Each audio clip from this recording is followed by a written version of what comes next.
Oh, good morning, good afternoon, or good evening, depending on your location and your particular way of seeing things. It is Wednesday, January 28th, 2026, almost the end of January. Where has the time gone? Anyway, it is Wednesday, 3 p.m. in the Eastern time zone of these United States. And we all know what that means. That means it is time once again for Wednesday Afternoon Live with me, the SaleenDriver, host of the longest running Wednesday Afternoon live stream in all of YouTube that I know of. The Wednesday Afternoon live stream that chooses to be the definitive show on the internet about nothing in particular. And I'm sure once again we will try to prove that as we always do, since we waver all over the place in terms of subject matter that we cover. First into the box is our favorite German and our favorite Mississippi State fan, the Sven. Matt Dumit, here as always. Good to see you, sir. Nate DeGreat was not late, and he reports that Vegas was good. Maybe he'll join us later in the yard and tell us all about his recent trip to Vegas. That I assume that's what he's talking about. Had a great time. Good, good. Matt wants to know if Nate won. Nate did not win. But, you know, you got to go to Vegas. You're what, 25, 26? You've been to Vegas. I am approaching 61. Never been to Vegas. Don't know if I'll ever go to Vegas. I don't know. The Battle Angel is here. One of my favorite people in all of YouTube. The most patient and long-suffering woman in all of creation. If you know, you know. Oh, okay. So Nate's not quite 25 yet. Okay. My bad. I was close. I said 25, maybe 26. So I was close. I was close. Matt also has never been to Vegas. Probably never will. That's sort of why I'm at Matt in terms of Vegas. I don't have a compelling reason to go to Vegas. I don't gamble. Not really into sitting in theaters watching shows. I don't know. I might go for the strip clubs and the hookers, but not really into that either. So I can't really think of a reason to go to Vegas. The Tiger Cat, Skater Lady, she's here. Another one of my favorite people. Oh, Nate is still in Vegas airport, has not left Vegas yet. So technically he's still there. Do they have gambling machines in the airport? I wonder. I heard a story more than once that you literally cannot walk in any building in Las Vegas without finding some kind of gambling machine in there. They have slot machines in Denny's, for God's sake. I don't know if it's true or not. Sounds like it would be true. The Tube, Le Champion, he's here. Steve Pearson's here. Matt would go for the buffets and Elvis. Well, I'm not an Elvis fan, never was. And I have buffets available to me here in Central Florida. So, again, not really compelling reasons to go to Vegas. Maybe I might go to Vegas to check out some of the celebrity restaurants that are there. I don't know. Maybe I could go there for the people watching, but I can find interesting people in Florida, and they all come from out of state. People are always talking about Florida man and all that, but I got to tell you, all the videos that I see on these commentary channels about people doing stupid shit and getting arrested by the police and all that. There are a lot of channels like that, and I'm into that sort of stuff, you know. So, and a lot of those are FOIA requests from body cam footage from airports, mostly Orlando Airport, Fort Lauderdale Airport, Miami, and Tampa. Those are the big ones in this state. And they all seem to involve people from out of state being stupid. Either they drink too much or they're just too much of a ratchet to behave themselves in polite society, and they do all kinds of stupid things, and they play FA and then they FO, I must say. Jason, one of my favorite watch people, from Aruba, which is still relatively safe. I believe it. I bet it's relatively warm. It is not warm here in Florida, even comparatively. And fun thing, I don't have heat in my house. Well, I have heat in the upstairs portion of the house. The 12-year-old system that runs the upstairs climate control works fine. The downstairs unit, which is 11 months old, has failed for the third time on the heat cycle.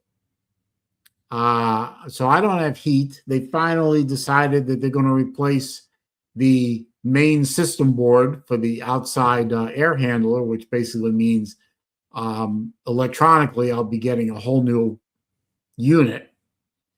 But it won't be here. The parts won't be here till at least Friday, which means that I'm spending the rest of this very cold week for Florida with no heat.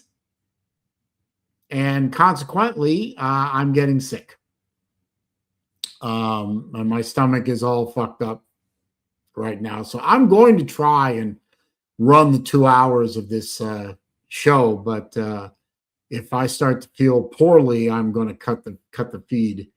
I'm going to try not to. I feel pretty good right now, but it's been, the sick feeling has been coming and going all day. So I'm not a happy camper right now. Let's just say that. I'm not late. The clock you're running is wrong.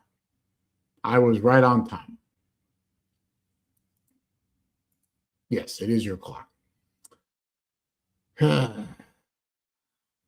Oh, well, you're in around Augusta. Not sure exactly where in Augusta, and obviously, if I did know exactly where, I wouldn't say so. But yeah, I could see there be snow in that part of Georgia. No snow in my part of Florida, but it is going to be deeply cold. I mean, it's going to get into the upper 20s, low 30s. And with no heat, that's not going to be a fun time. So if for those of you who have been going through the winter storm for the past few days and have lost power or whatever, and also have no heat unless you have gas heat or a fireplace, I can empathize. Ooh, 1 to 4 inches. So not quite the snowpocalypse of 1993, which hit Metro Atlanta, which I was in. That was a lot of fun. We got, I think we got 8 to 10 inches in Atlanta, and that was in March, I believe, of 1993. So it was rather late in the season, but that was a fun time to be had by all. But I had gas heat at that point, and I was able to stay warm. Matter of fact, of all the utilities that I had in 93, cable, phone, yes, at the time, phone, electricity and gas, I only lost cable. Luckily, I had a lot of movies on video. So, Jason, I wanted to tell you, my mom is looking very much forward to getting her flux. I told her about it, and she's very happy. and I'll be ordering a version for me in the next couple of weeks. But she is very excited to get her version. So hoping to get it before we go to Italy, but whenever it happens, it happens. Yeah. Let's see. Is anything else going on? Well, we don't have any college football to talk about, do we? And the Stupid Bowl has been set. It looks like we got the New England Divas versus the Seattle Divas.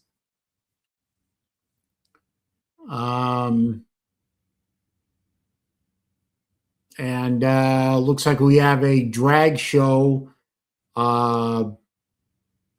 sausage fest going on at halftime, which I don't know anybody that is looking forward to that. But then again, Bad Bunny isn't exactly my target. I'm not in his target audience, either age-wise or any other way. But I honestly have not met or heard from one person that's going to be looking forward to that halftime crap fest. So I don't really have much to say about the Stupid Bowl. I'm not going to be watching it. I'll be doing other things. I haven't watched pro football in what now, 12 years, 11 years, 12 years. Don't really plan on starting with the Stupid Bowl. I think if I got invited to a party, a Super Bowl viewing party, I'd probably go just to hang out with friends, but I probably wouldn't be watching the game very closely. Well, in the National Bitches Association, Jason's enjoying watching LeBron go down in flames. You know what? That's what happens when you spend your entire career being a mercenary, arrogant piece of shit, chasing titles instead of, trying to build a team and a legacy when all you're doing is trying to chase trophies and hire yourself out to the person who wants to give you the most money. And, I don't begrudge the man for trying to get every dollar he can get. Wonderful and all that. But in the process, you ruined your legacy.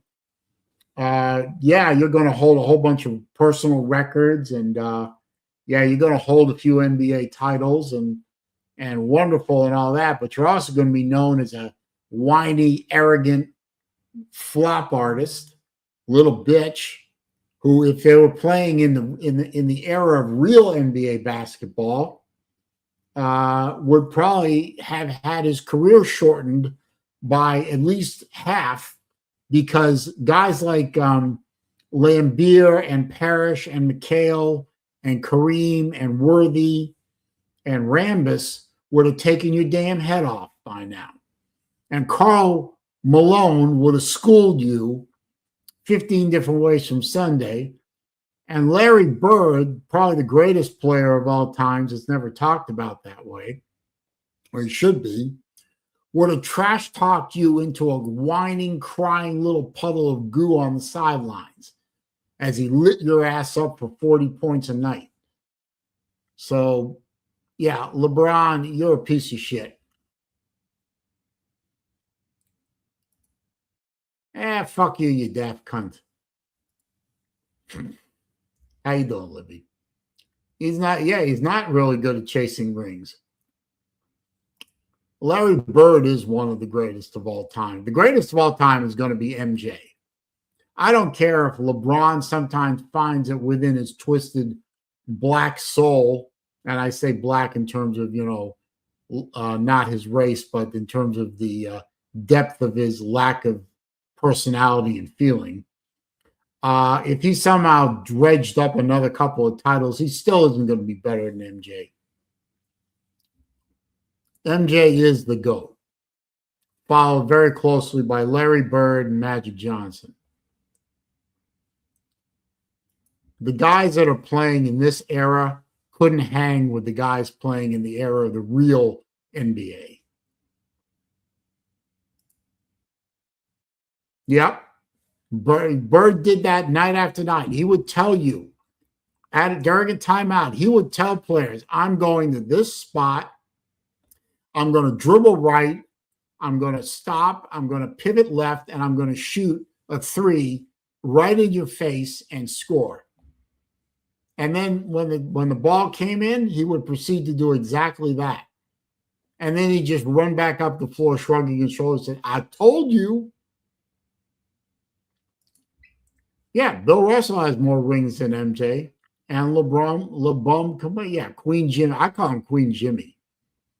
Yeah, Bill Russell is one of the greatest of all time, too. So is Wilt the Stilt. And certainly the greatest at betting women, if you believe the legends.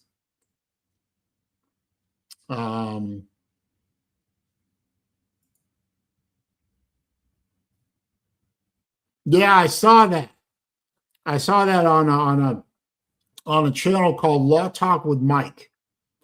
And if you're ever interested in watching videos about listening to a real lawyer comment about the goings on in courts and body cam footage and sovereign citizens and Moorish Americans and stuff like that, I definitely recommend Law Talk with Mike and another channel called Artie's Corporate Fiction. Two great commentary channels on things legal and lawful. And I saw that whole thing on Law Talk with Mike, and that was just pathetic. And the guy had it all. Multi-million-dollar job. But he wasn't a very good coach. But he also wasn't very good in terms of keeping it in his pants. And the school found a way to fire him with cause by revealing to the world that he was diddling somebody outside of marriage, and fired him for cause and saved the buyout.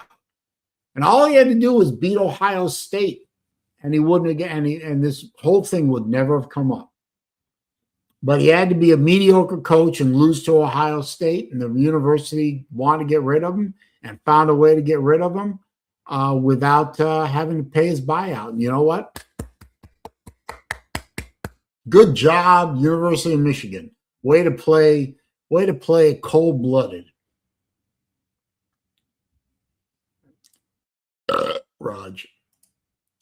Albert, how you doing, man? Jerry Wells, how you doing, man? Which shooting? I really don't want to talk about it, but if we have to, we have to. But there are multiple shootings to talk about now. I'll tell you what. I'll do a blanket statement on those two shootings because they're related. Fuck around and find out. Don't obstruct law enforcement, which is, by the way, felony. Obstruction is a misdemeanor or a felony, depending on the severity of it. But don't get between law enforcement and their intended arrestee. That usually is a bad thing to do. It will usually end up at best with you wearing nice shiny silver bracelets. But in a couple of cases recently in Minneapolis, which is certainly turning into the state of Mogadishu, you could end up taking the eternal dirt nap. Oh, well, I just covered it, Vic. I just covered it. That's all there is. You know, fuck around, find out.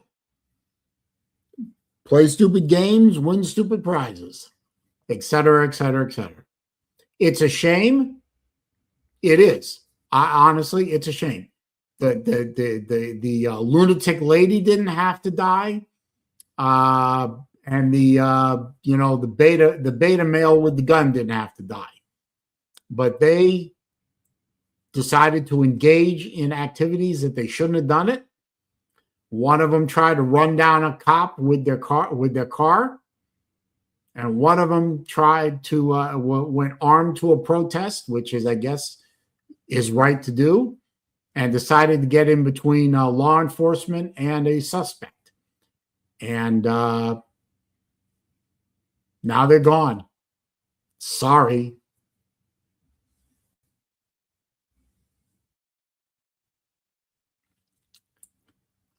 Yeah, that's kind of overstating it, Libby. Yeah, that's way overstating it. But if you want to break out the popcorn and watch watch a little bit of violence in one particular state out of 40 out of 50, okay. Not like Australia doesn't have their share of violence.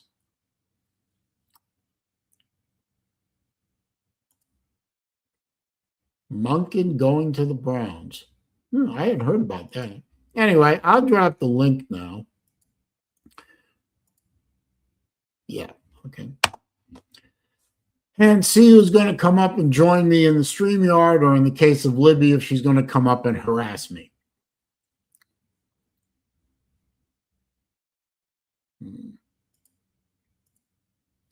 MJ, Kobe, Kareem, Magic, Bird, Russell, Wilt, Duncan, Wesker. Yeah, I could almost agree with that list. I would move Kobe down. I would move him below Bird. I would go MJ, Kareem, Magic, Bird would be like interchangeable. Russell, well, I'll put Kobe behind Russell, ahead of Wilt. So it'd be MJ, Kareem, Magic, Bird, Russell, Kobe, Wilt, Duncan, West, Curry. That would be my list.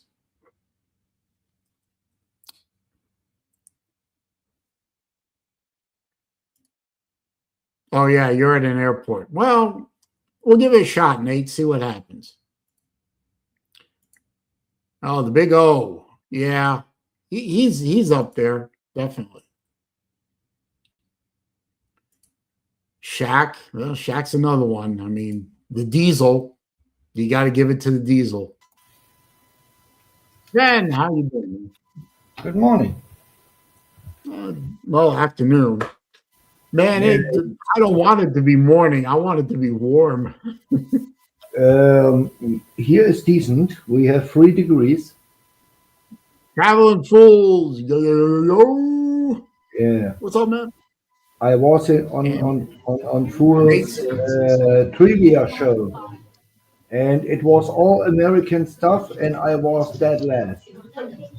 Well, I have a question. Okay. My friend. There were two decisions to make. Really important decisions in college sports.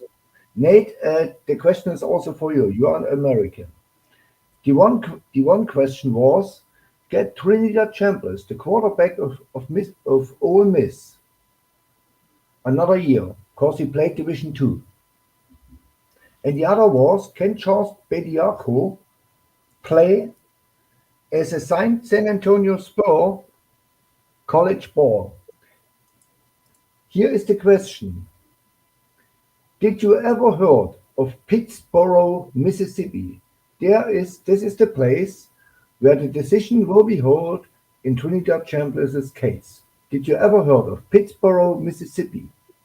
I guess no. No, never heard of This place has 157 people living there. Yeah. So 157 people. In a house in Berlin, there's more people as in this whole village.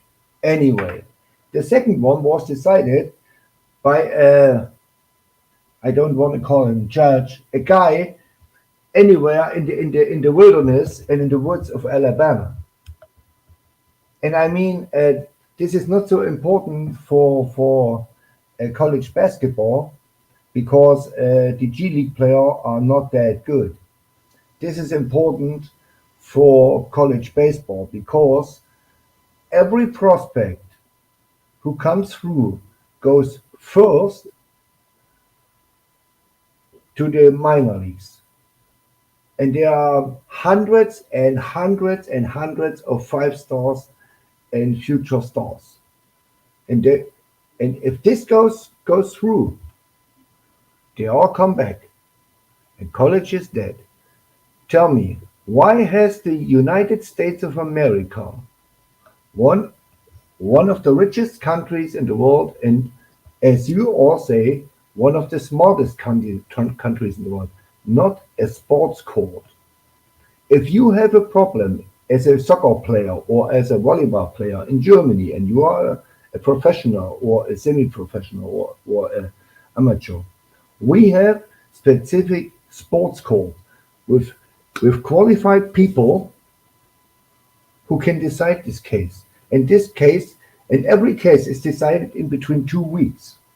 There is no waiting time, half a year or something like that. They are qualified people, and not a fireman out of Pittsburgh, Mississippi, decides if Trinidad Chambliss can make another $6 million. I don't get it. Are these people crazy? I want 6 mil. Yeah, I would. If I had it, I would give you. I mean, What? can you explain this nonsense, Saleen? Can I explain why our court system is so slow? No, I mean, you have a court system. So why is Trinidad Chambliss suing in Pittsburgh, Mississippi? This CAF has 157 people. So this judge has no clue, absolute no clue, what Chambliss is talking about. He has no clue. I can explain that with a 2-word answer. It's a very common thing here in the United States. It's called judge shopping. Oh. I mean, you see lawyers. Hang on, let me get Vic in here. You see lawyers do this all the time. They will. What the hell is that? They will start a case in a place that's completely irrelevant or unrelated to the case itself, because they think they can get it in front of a judge that is either politically or socially or some other reason sympathetic to their plight. You see this a lot on the Okay. I'm going to piss Libby off on this one. You see this a lot actually you see it on both sides. The political left and the political right are both guilty of it. I would argue the political left is a little more guilty of this. Prove yourself wrong, dickhead. Right. Okay. Anyway, judge shopping in this country has become. It's not only become a sport; it's become an art form. And say in the case of Trinidad and his attorney, they think they found a lawyer. I mean, of course, they want to do this in Mississippi because that's where. That's the state that's going to be the most sympathetic to his plight of letting him come back for another season at Ole Miss. Yeah. But they also think they found a judge in a district. Maybe it's a district that is heavily as a heavy contingent of Ole Miss fans. 99%. I mean, of the 150. Okay, of the 150. If he goes to a jury trial and he gets, I guess in this case it would probably be a 6-person jury with 1 alternate because it's a minor case. It's a civil case. And the likelihood that he'll find 6 Ole Miss fans to impanel on that jury in that particular court district is extremely high. Makes perfect sense to me. I mean, I think it's gaming the system, but then again, they game the system in courts all over the country on all sides of the political, social, and economic spectrums. So as an American, I understand and witness constantly the concept of jury shopping. So this doesn't come as a surprise to me. And no, Jerry, I generally don't discuss that kind of thing in public. I mean, I get it, but for these cases, you have to have a sports court. We have in every, not in every county, we have in every state. Like Louisiana or Alabama or Florida, there is one spot. Let's say in Florida, you have a sports court in Tallahassee. So, and in Georgia, it's in Kennesaw, and in Mississippi, it's in Tupelo. So, and every sports case who is made or every thing what is for sports is decided in Tupelo for Mississippi and in Kennesaw for Georgia. So, and they are qualified people. You can't let a hillbilly, a moonshine brewing hillbilly in Pittsboro, not Pittsburgh, Pittsboro, Mississippi, with 157 people decide over the future of the outcome of the SEC in 2027. And that's exactly what it is. If champions don't get hang on. Let me ask a pertinent question. Is Trinidad from that town? No. Okay. He is from up north, Michigan or something. He played for Fenris State. Oh wait, does he live? But does he live there now? Does he have a residence there? Yeah, of course he has. He lives in Oxford, Mississippi. Okay, so he doesn't live in that small town. Where? Okay. No. Another question. Where is that small town in proximity to Oxford? Is it nearby? Is it across the state? I drop you the name and you search it. Okay. Where is the StreamYard private chat? It Pitts. All I need is the name. Give me the name of the town. What's the name of the town? I posted it. Pittsboro. Pittsburgh. Okay, I don't need the. Not Pittsburgh, Borough. Yeah. Borough. Yeah, we get it. Yeah.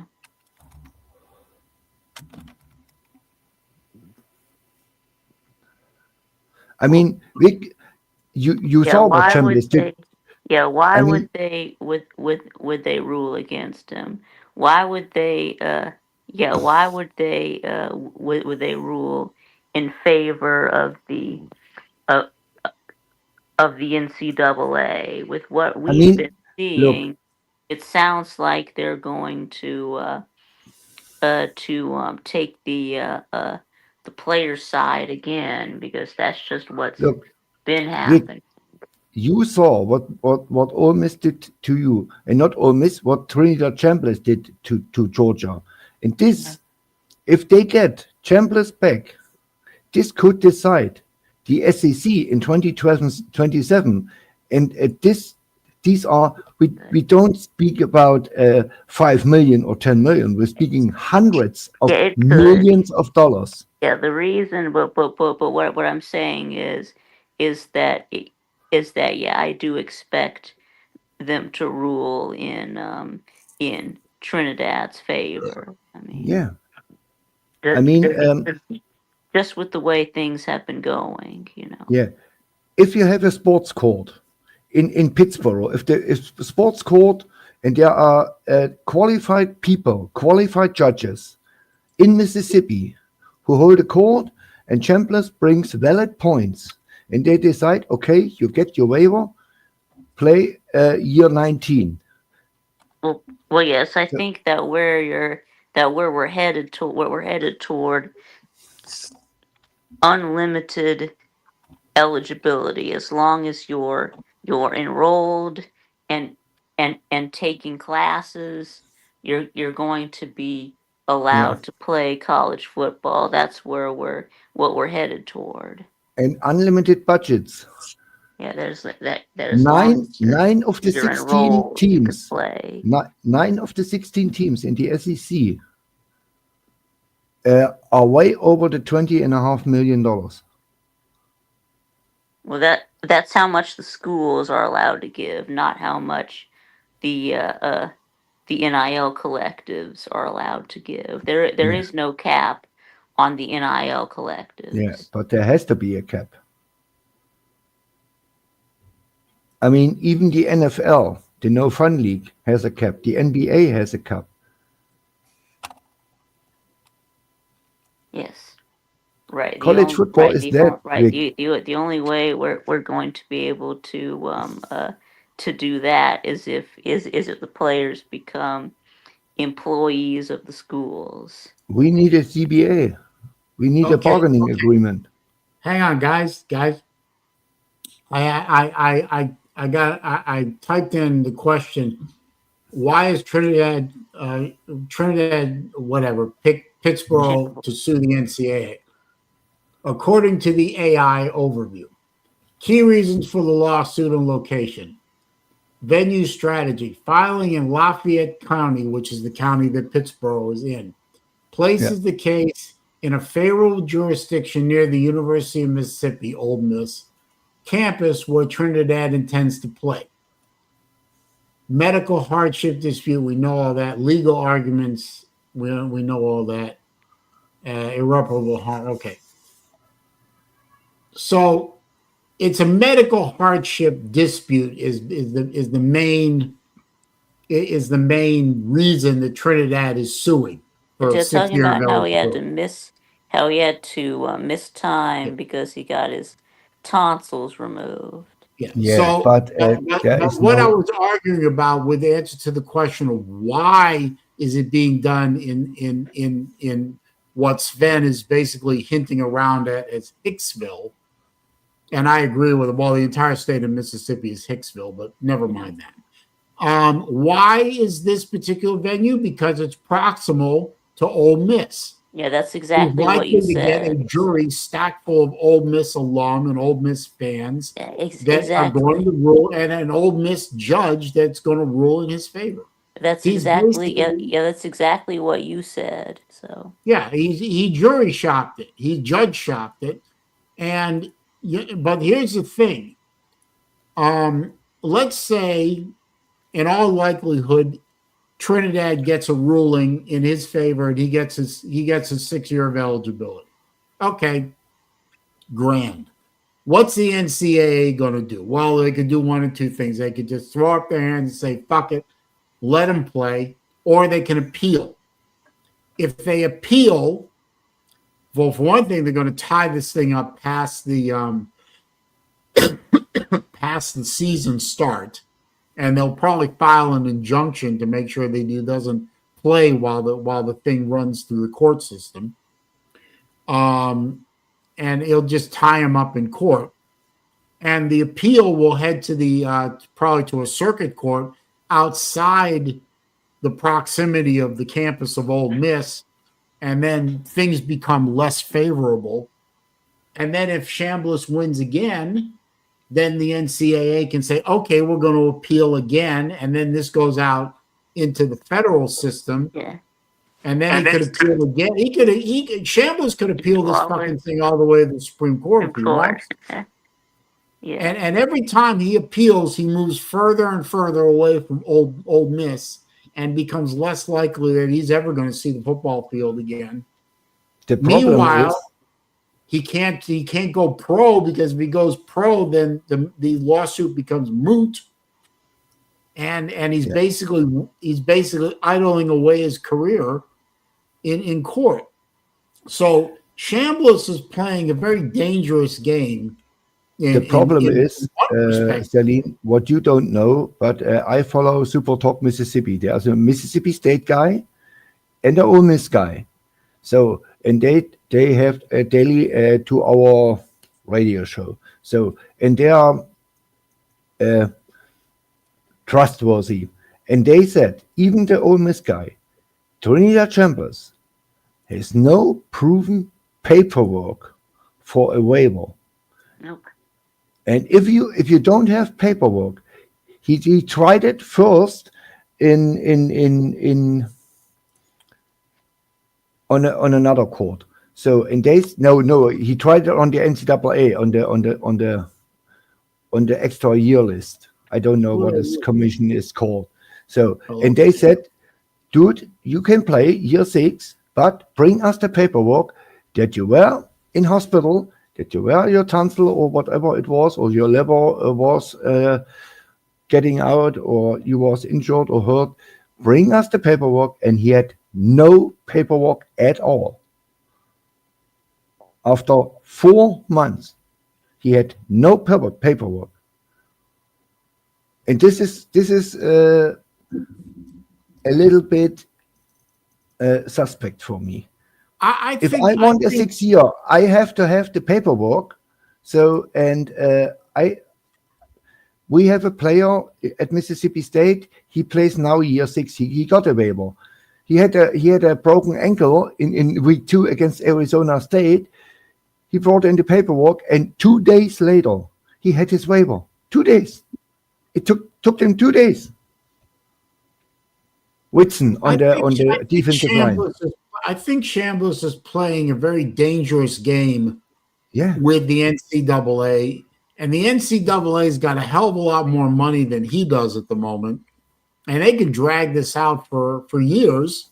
And meanwhile, he can't go pro during the lawsuit, or else the lawsuit becomes pointless. Yeah. And he can't earn money. He's going to burn away the best part of his career sitting in court. Yeah, I think he should just go to the draft. Think it's worth it. Yeah, I think he would go in the first round if he goes to the draft. Second round. Pump the brakes a bit. Second round. Even if he goes in the second round, he's still going to be a multi-millionaire. Of course. Yeah, multi-million. Just go. Yeah. The contract with Ole Miss for 2026 is $5 million for Trinidad Chambers. He got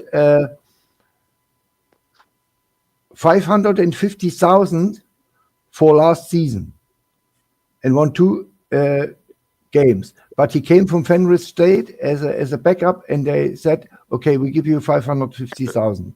And Austin Simmons made $3.5 million.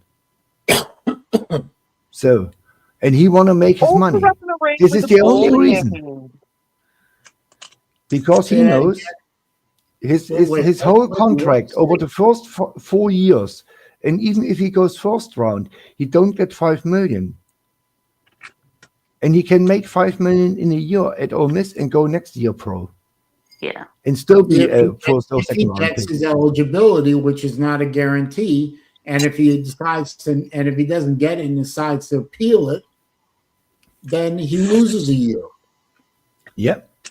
Sitting around waiting for a court case that may not ever go in his favor. And you know what? Maybe the NCAA has a vested interest in running this thing all the way up to the Supreme Court and getting them to make the definitive decision, since nobody else seems to be has enough balls to make a decision once and for all on this type of thing. They want to let the courts do it, and the NCAA might be primed to say, okay, we're going to run. We're going to run Trinidad all the way up the proverbial flag pole, and let the Supreme Court make the policy for us, and then we can stand up and say, "Hey, we got nothing to do with it. The Supreme Court said so." The Supreme Court can make the rules. Yeah. So, and now to you, Vic. Yeah, the Supreme Court can decide whether or not the NCAA can enforce the number of years of eligibility or not. Hey, it's good enough. If it's good enough for Congress, it's good enough for the NCAA. Yeah. Vic, you are a clever young man. Yeah, you were in high school and you were in college, right? Mm-hmm. Yeah. Well, good. Like to think so, yeah. Can you please explain to a dumb German with a cowbell how a signed player from the San Antonio Spurs goes to Gump City and plays for the Crimson Tide basketball. Mm-hmm. What in the absolute F is going on? How is this even possible? What's going on is that he He went is he a went signed back player. he went He back to has college. Yeah. let me explain 1 minute. He has a signed contract with the San Antonio Spurs He had one. over 4 years, and the San Antonio Spurs sent him to their minor league organization, whatever it is. The G League. So, yeah. yeah, but he is signed and contracted by the San Antonio Spurs. Mm-hmm. And the San Antonio Spurs are a multiple championship. They are a blue blood, right? Yeah, sure. You can say this Mm-hmm. without any question. Yeah. San Antonio is one of the 5 best program all time. Yeah. And one of these guys Yep. Mm-hmm. plays college basketball right now in Tuscaloosa. Mm-hmm. Vic, I lose my mind over this. Mm-hmm. How is this possible? How can someone with a clear mind and a normal common sense decide this player is eligible to play college ball? Well, like I said, if he's enrolled in college, then yeah. I guess what they decide, if he's enrolled at the University of Alabama, then he can play basketball for the University of Alabama. But So Dak Prescott should enroll at Mississippi State again, and we can play Dak? if he wanted to, but I don't know why he would, but Or I mean, Herschel Walker enrolls at again I don't know or Shaq that he would, but or no, take Steph Curry. Take Steph Curry. I tell you what, the biggest problem I have with this whole prop thing is, I'm a baseball guy, as you know. Yep. There are around 250 5-star players, elite high school players, Yeah. in the minor leagues. Yep. They are better as 80% of all what plays in the MLB. They play 1 year there, getting paid $200,000-$300,000. Right. Have to travel in buses and no planes, and it's horrible. And then they can move, they can move up. They can, but they do have an opportunity to move up into the majors. And I give you a name, Landon Sims. He was the closer for the 2021 Mississippi Bulldogs, the championship team. He was drafted in the 10th round. So he started in single A, and now he's in triple A, and he is prospected to go to the pros starting next season. Why is Landon Sims not coming back to Mississippi State? If Landon Sims comes back to Mississippi State, they pay him $5-6 million easy. Right. Which easy. More you can make in the minor leagues. Yeah. Yeah. He makes $200,000 in the minor leagues. He gets his signing bonus, and the signing bonus is whatever it is, $1 million, $2 million, whatever. But the salary in the minor leagues is pathetic. Yeah, I mean that's enough. I mean that's enough to live to live comfortably. I mean. Yeah, but I mean, if you are drafted in the 10th round, you don't get a 20 million or 10 million signing bonus. Mississippi State would pay Landon Sims as a closer right now $5 million for 1 season, and he makes 200 or 250 grand a year in triple A. And if this goes through with this Pudieka or with this Alabama guy, you will see next year in 2027 150 to 200 signed 5-star pro players in college baseball. The NFL has no second league, and NBA is borderline, but the Yeah, they don't MLB has. unless you want to call the count the Genie. UFL, but the UFL has nothing to do with the NFL. Yeah, Matt Hackenberger, huh? Or what is his name? Huh? And these guys. I mean, in the MLB, they have a system where all these talents, all these great pitchers and great shortstops are playing in the minor leagues, and they all will come to college. In Arkansas, Tennessee, Mississippi State, Ole Miss, Georgia, they have enough money to pay these guys, and they will come if this will not get stopped. This is absolutely nuts. You have to change your court system. You have to get professionals in. I mean, there is a court in the wilderness of Mississippi. So a dude who never even heard the name Trinidad Chambliss, and he has to decide if Chambliss can make $6 million or $5 million a year. Yeah. This is nuts. He has no clue what Chambliss is talking about. So if you have qualified judges, they can decide. They say, okay, you want to sue? Okay, come to court, bring your case, bring the paperwork, and we decide in 2 days. This would be over in October. And he wouldn't know in October. Okay, I go to the draft, or I come back to Ole Miss. That's what you need. And what college football needs. I don't know. Well, unfortunately, you're not dealing with a system that deals in logic. Oh, So you're trying to conflate logic onto a system that long ago tossed off that petty little silly thing called logic. It was Yeah. designed by Saleen. we did this course in the case of the 74 Olympics in Munich. There were 2 cases where an athlete didn't won the German championship and was not he couldn't get to the Olympics. Yeah.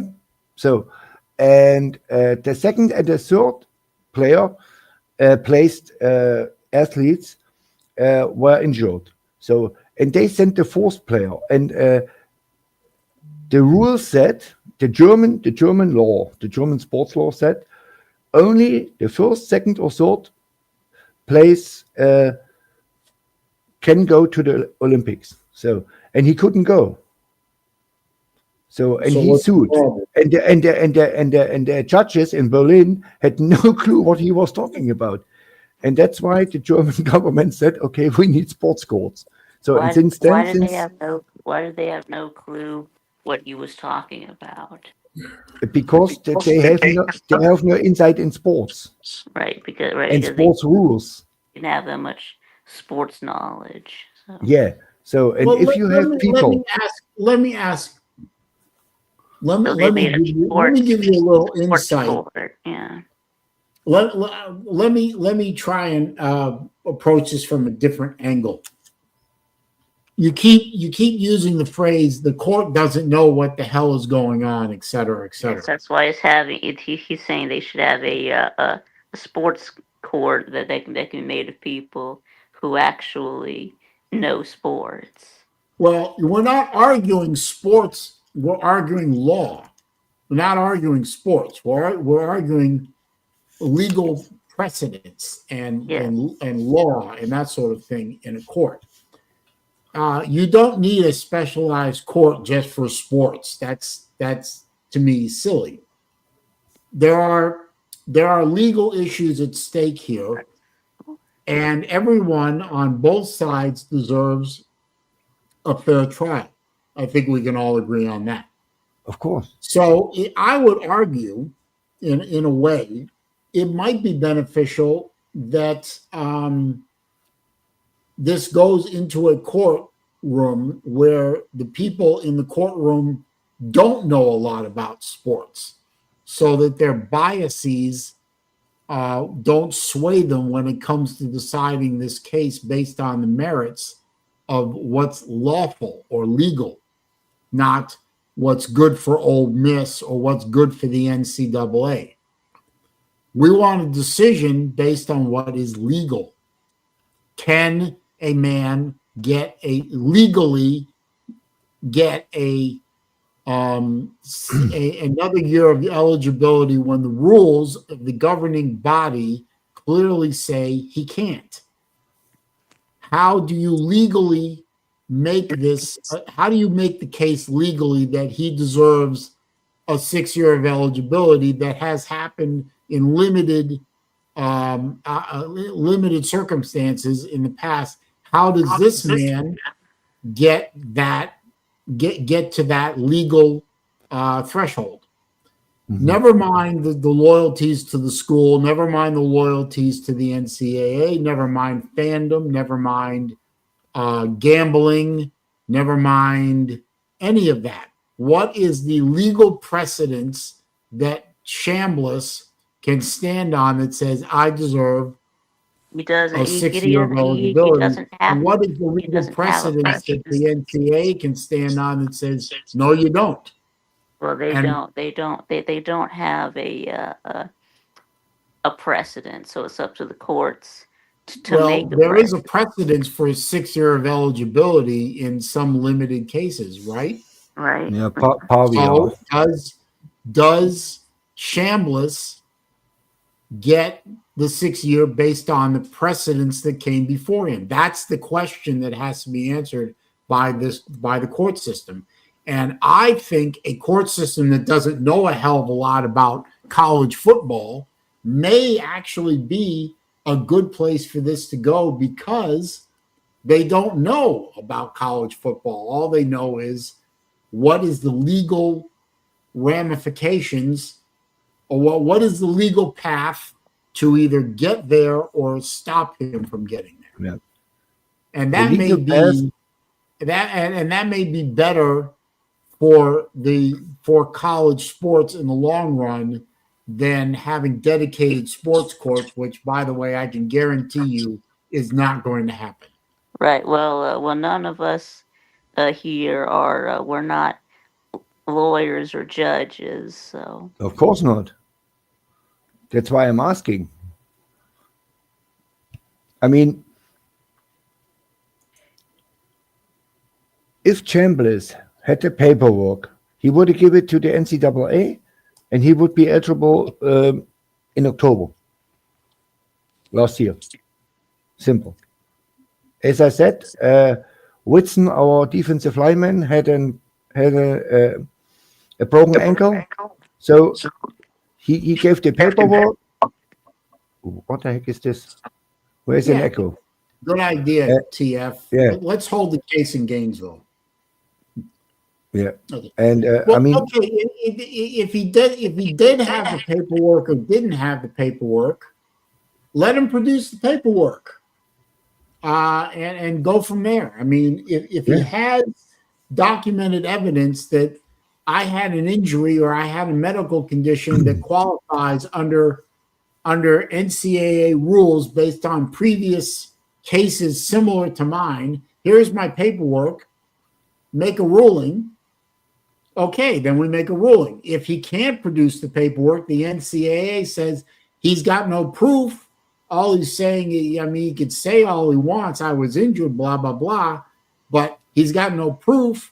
Case dismissed. We move for a dismissal. The court should say case dismissed. The plaintiff can't produce evidence. The defendant, therefore, asks for, the defendant being the NCAA, asks for a case dismissed with prejudice, and the case is over. If Chambliss, as the plaintiff, produces paperwork that says, I was injured, here's my proof, here's my note from my doctor, and based on the previous rulings by the NCAA, I want my 6 year of eligibility, then the case goes forward. If he can't document his injury, then the case dies right there. Dismissed with prejudice. Chambliss, go to the NFL. Good luck.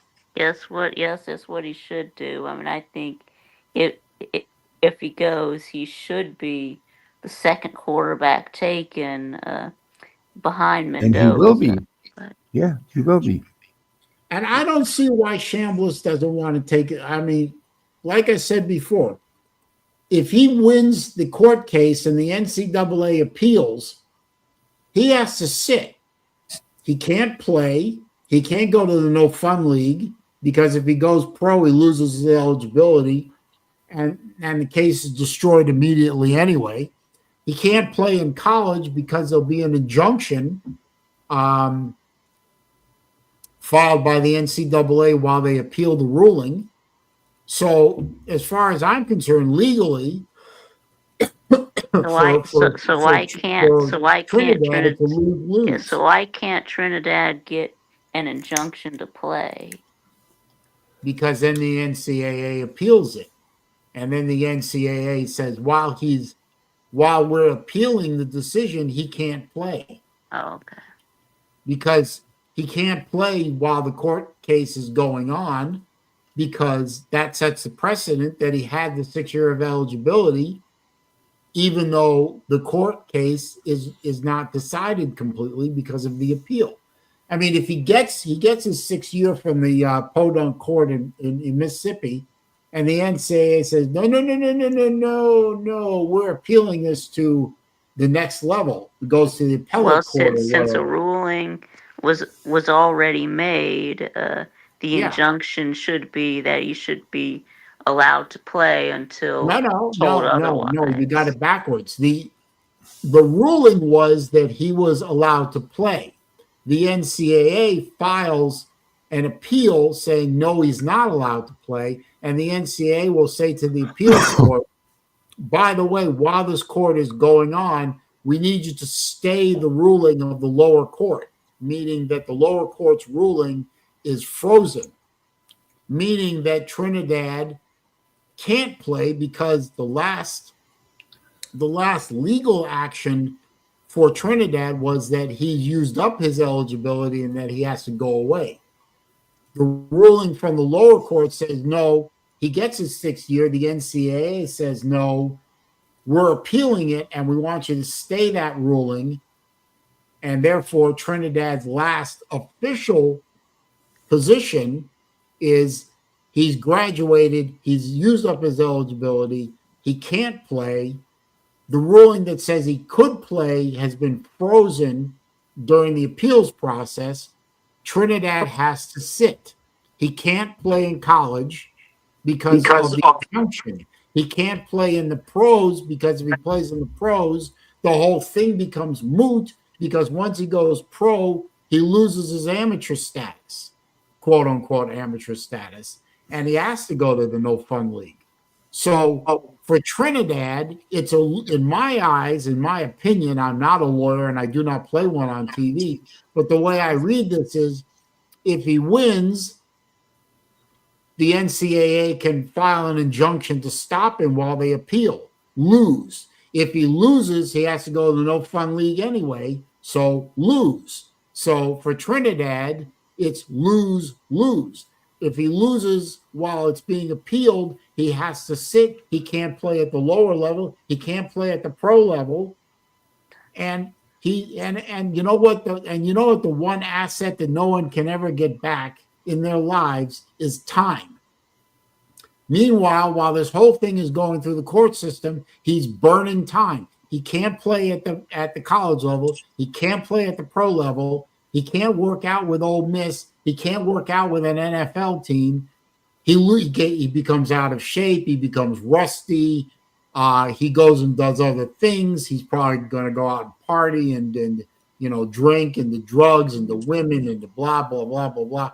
So he's now losing shape. He's losing time. and he's running the risk of doing things out there in the world without the discipline of a career in football at one level or the other, and he's running the risk of doing something stupid and really screwing up his pro prospects or his amateur prospects, or God help us, maybe even getting hurt or killed. I mean, Chambliss is a good kid. He will not go partying or something Not like to go that. partying. I don't believe it. He's got a whole drugs bunch of and money and he's hookers got and all nothing that. but time on his hands. I Yeah. don't care if you're the most goodest kid in the world. If you got money in your pocket and nothing but time on your hands, you're gonna get into some foolishness. Good. It's basic human nature. Too much Good. time, man. All I'm saying is if Chambliss is what you would call a time sensitive asset. Wasn't that like a Dire Straits song? I got too much time on my hands. No, that was Styx. Oh, right, Sticks. Right. Yeah. Hey, Robert Sharpton, Okay. good to see you, sir. Let me put another. Let me give you another example. And this is not a politically correct example exactly, but it illustrates a point. The Japanese have always been one of the countries with really high, import restrictions. Now, let's say they get a load of vegetables that are coming in for import. They don't want them to come into the country. What they'll do is what they'll let them sit on the dock while they do a detailed inventory and inspection of the cargo. Yeah. And vegetables are a perishable, limited time product, right? Mm-hmm. You let them sit around long enough, they rot, they go bad, and then they're garbage. They go bad, yeah. Well, here's the problem with Chambliss.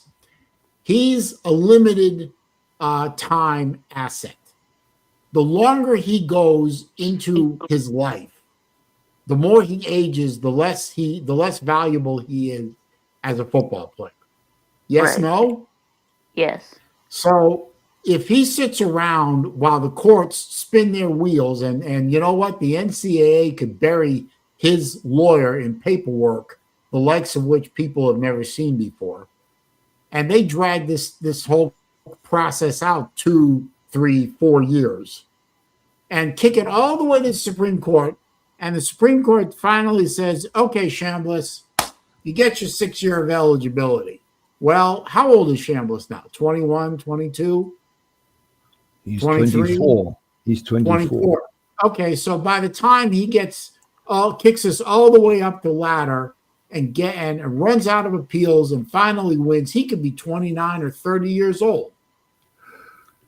He could be the oldest college football player in NCAA history. Okay, now he's a 30-year-old kid trying to play college football against 21 and 22-year-olds. That isn't going to work. Meanwhile, he can't go pro because he's been sitting around for years and years, getting fat, dumb, and God knows what else. And his skills have atrophied to the point where even if a pro team decided to take him on, they take him on at the base salary, and he'd be third string or practice squad project that probably will never come to fruition. I'm sorry, but from a standpoint of somebody who literally doesn't give a shit whether he plays or not, and is pretty much convinced that the NCAA is going to be ruined no matter what happens in this case with the insanity of NIL and the transfer portal, I don't give a shit. Let him do what he wants. But from a perspective of someone who doesn't give a shit, Chambliss needs to take the L, go on to the no fun league and try and make some money there and try and make a name for himself there, because if he tries to pull this bullshit of a 6-year eligibility over a tonsillectomy, which is now outpatient surgery. Back when I was a kid, it was a week out of school and you're eating ice cream for a week or something like that. Now it's outpatient surgery and you're back to work the next day. Yeah, So if did he you wants have to your play that nonsense, it's his life. Let him do it. But I think he's potentially risking a long career layoff while this thing runs its way through the court. yeah, so you Yeah. had your I think Look, he's being you look had at the, your so Celine, so you had your tonsils taken out? no. Actually, I still have my tonsils in. Believe it or Oh, not. okay. you But look at Sam Donald. I have classmates who had their tonsils taken out, and they were gone out of school for a week. Yeah. Sam Donald was 6-7 years a backup. How long was he a backup? Vic, Who? you are the NFL guy. Who? Oh Sam wow! Donald. Sam Sorry Darnold. about Well, that, I BA. mean, how long was he a backup?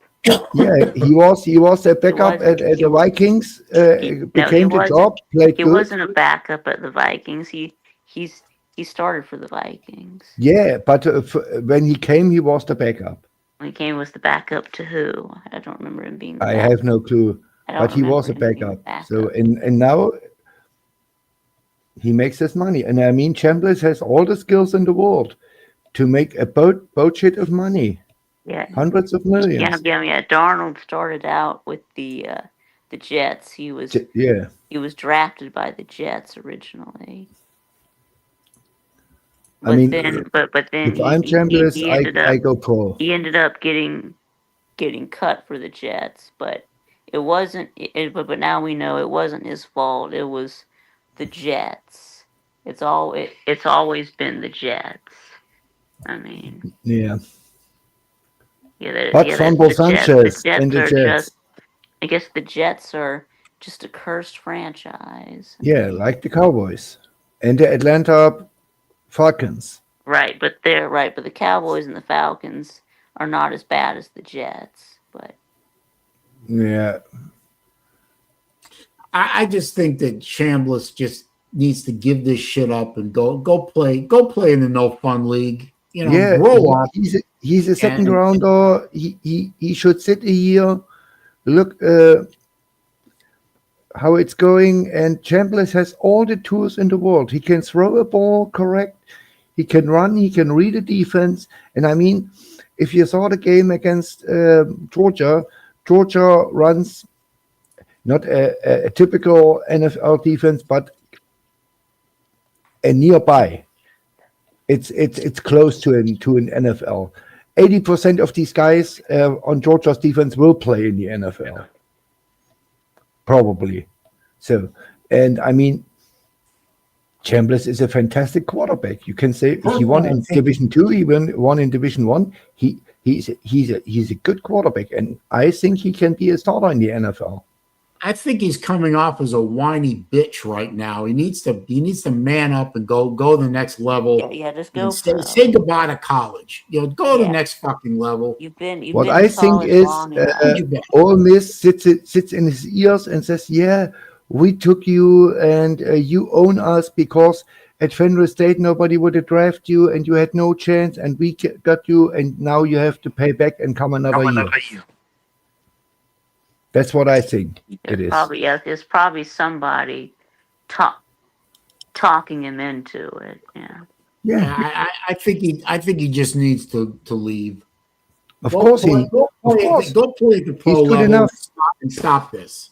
Yeah, He maybe it thinks might good be. enough. Yeah, maybe it might be Pete Golding that is trying to get him to stay. But They know when Chambliss leaves, yes, they have no chance. Trying to talk him into staying, but yeah. The guy that they got out of the portal is nowhere near Chambliss. No, we saw it.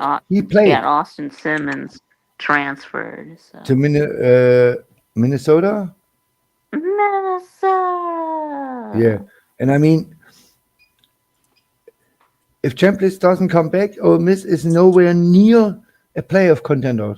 They may win 7 games, maybe 7, 8 games, maybe at best. Huh? So, and this is the reason, because Pete Golding knows if he fucks up and wins 6-7 games the first 3 years, his ass is gone at Ole Miss. They think Lane Kiffin is out the door. We can win without Kiffin 10-11 games. What not will take place? Ain't gonna happen. BA, don't do that. That's mean. Don't do that. What? That's not nice. Her kid's gonna get 2 of her wisdom teeth taken out. BA's gonna record the post poll dope up, where they're all drugged up and goofy, and she's gonna post. And then put her on TikTok. Yeah. That's just mean. Don't do that. Yeah. Don't do that. Not nice.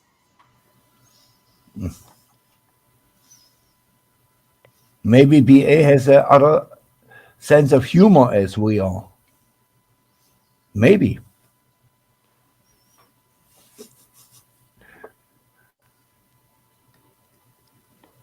Well, I mean, I guess it would be fine if she was okay with it. But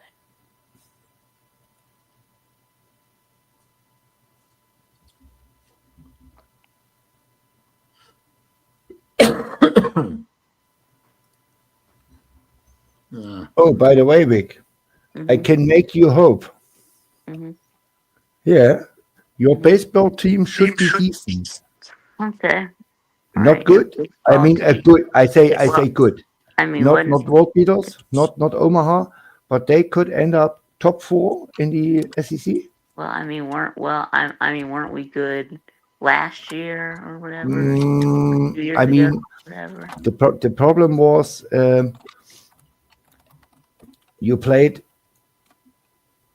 the bottom half of the SEC most of the times. Your schedule was easy, and you had mostly home games. So, and at the end, when it came to Hoover, what is the SEC tournament, and the playoffs, they saw really good teams and got destroyed. Yeah, we lost to was it NC State? Yeah. Yeah, NC State is a blue blood. I can't remember if that was last year, if that was 2024. Yeah, NC State has 3 or 4 national championships. They are really good. Which when Tennessee won it. Yeah, and then who won it last year was LSU.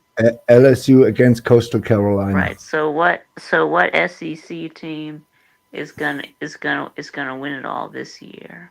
There are only 4 teams who can do it. I mean, LSU, I'm a Mississippi State guy, and we got State and we got the head coach from Virginia who won a championship, and he was 20 years at Virginia, the head coach, and he went half the time to Omaha. I think 7 or 8 times to Omaha. He won a championship, and he brought the 6 best guys from there to Mississippi State. Our best players are all back, and we got the 2nd or 3rd best transfer portal class. I mean, Mississippi State is absolutely loaded. LSU is the defending champion. They are loaded. Arkansas wins 32 games in their sleep. This is like Georgia goes 10-2 in their sleep. This is the same with Arkansas. Arkansas's problem is they go to Omaha and run every single year since 30 years in a buzzsaw. They always go to the semifinals and face the wrong team. Last year it was LSU. Pierre Jones and Stephen Needham got hot and blew them out. So that's what their problem. Arkansas is always there. And the 4th team should be, but I don't believe it, Texas or Tennessee. But Texas lost their home super regional against UTSA, against their big brother from their own state. They got blown out at home. Their little brother, but yeah. It's a big brother. UTSA beat them. They are the big brother, not Texas. Oh, okay. UTSA went to Omaha now, yeah. Yeah, and UTSA blew them out 3 days in a row at home in Austin, a sold out crowd, and they couldn't believe what they saw. Yeah. So in Tennessee, lost to Murray State at home in the regionals. Hmm. So, but Georgia is right up there. If they get a little bit of luck and got a super draft in the regional and super regional, and they can host, they have a shot. They bring a lot of good people back.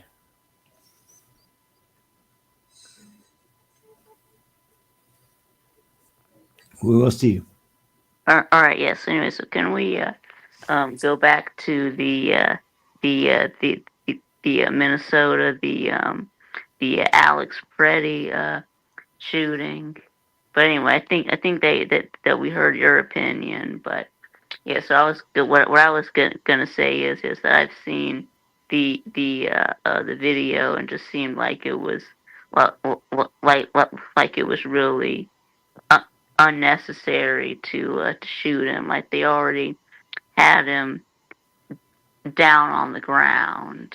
I mean they had already had the the threat neutralized. I think that they didn't need to shoot him, and that this was just more like an execution. But Yeah, no, I do not agree with that. yeah, He yeah, was down well, on the ground, but he was still struggling, and he still presents a threat to the officers trying to arrest him. And he was also inserting himself in the middle of something that he had no business doing. right, Yeah, and right, you know what? I'll agree with you on one thing, Vic. The both shootings and both deaths were unnecessary, and both were tragedies. But there are also two people, one armed with a 4,000-pound vehicle, the other one armed with a weapon, that decided to do something against law enforcement that they had no business doing. right, And there are consequences. right, Unfortunately, in this case, the ultimate consequence, but there are consequences to interfering with legitimate law enforcement activities. That's why obstruction of law enforcement, depending on the severity of it, can the penalties for that particular action can be on the stiff side. And you know what? If you're willing to go up against men armed and trained, and you're not armed and trained as well as they are, and you're crazy enough to put yourself in harm's way like that, I would argue that maybe you brought it on yourself. right. Well, I mean, there are a lot of m- Sam. Republicans who are condemning these Yeah. shootings. Well, So you know what? There are, and rightfully so, if that's what they yeah. believe. So I mean Um, the way you vote does does not have to dictate your morality. but what I'm wondering though, on the flip side of that, while there are some, and I will say that some of them that I've seen named are, I would put the phrase so-called Republicans, but I don't see any Democrats condemning the lady trying to run a law enforcement officer. I don't care if he's ICE. I don't care if he's Minnesota Highway Patrol or Minneapolis Police Department. I don't care. He's a law enforcement Right. Well, officer. The right. lady Maybe you tried to shouldn't. Maybe run you him shouldn't down. have been. Right. Maybe you shouldn't have been standing in front of her car. Maybe she shouldn't have been trying to block the road and interfere with the legitimate functions of a law enforcement agency doing their job. And as far as the guy's concerned, maybe he shouldn't have showed up to a protest armed and ready to fight, and then insert himself in the middle of something that he had no business inserting himself to. I would say that maybe some of the liberals out there should condemn the people on their side for engaging in violent acts against law enforcement or against other people. I mean, where are the people that are where are the people that should be condemning Antifa for yanking people out of their cars and beating them half to death? I mean, there's a reporter out there also that's still true. Yeah. suffering from that during the summer of love in Right. 2020. He's still Vic- suffering the after effects of that being a journalist in the wrong place at the wrong time. Rick, I have no clue what's going on in Minnesota because I don't follow it, but there's a rule since 1,000 years all over the world. Don't mess with law enforcement. And don't It's mess bad. with law It's bad. enforcement It's when they don't bad have in the training. capitalism. It's bad in communism. It's bad in democracy. It's always bad. The law And it's also enforcement illegal. has a longer arm than you. If you mess with the law enforcement, they will fuck you up I'm in sorry every that single case. those two people are now taking the eternal dirt nap. But you know what? Fuck around, find out. I'm going to keep with that philosophy. They put themselves in harm's way, This is interfering exactly right. with legitimate law enforcement activities. They threaten the lives of law enforcement officers. And you know what? I'd say the same thing if one of these jokers threatened your life, Vic. If I was standing there and one of these jokers came up to you and decided to put you in harm's way, I'd pop him to protect you because, you know, they're not they inserted themselves where they didn't need to be, doing things that they didn't need to be doing against trained officers of the law with, by the way, automatic weapons. And in the case of the lady with the SUV, have you ever been hit by a car, Vic? No. I have. And that was an accident. I got hit by a car. I've been hit by a car several times in my life. And I'll tell you something, that hurts. And it can kill you. I had a broken leg of it. Yeah. I have a twice broken nose and multiple concussions from being hit by cars in Gainesville, Florida while I was riding my bike. Right. Well, I don't know if business. right. Well, I don't know that if the lady was trying to run him over or if she was just trying to escape. But she was trying to run him over. If you watch the body cam video, you can see she purposely accelerated into the guy. TK. Well, I'll say this, whether she was trying to escape or run him over, either way, she was breaking a law that makes his actions justified. And to say, well, he shouldn't have got in front of the car is a very disingenuous statement because that's his job, is to get in front of the car and stop a criminal from escaping and or running you down. Point blank, period. A criminal because she was interfering, she was obstructing police business by blocking the road and preventing ICE from getting to where they were going. That's obstruction.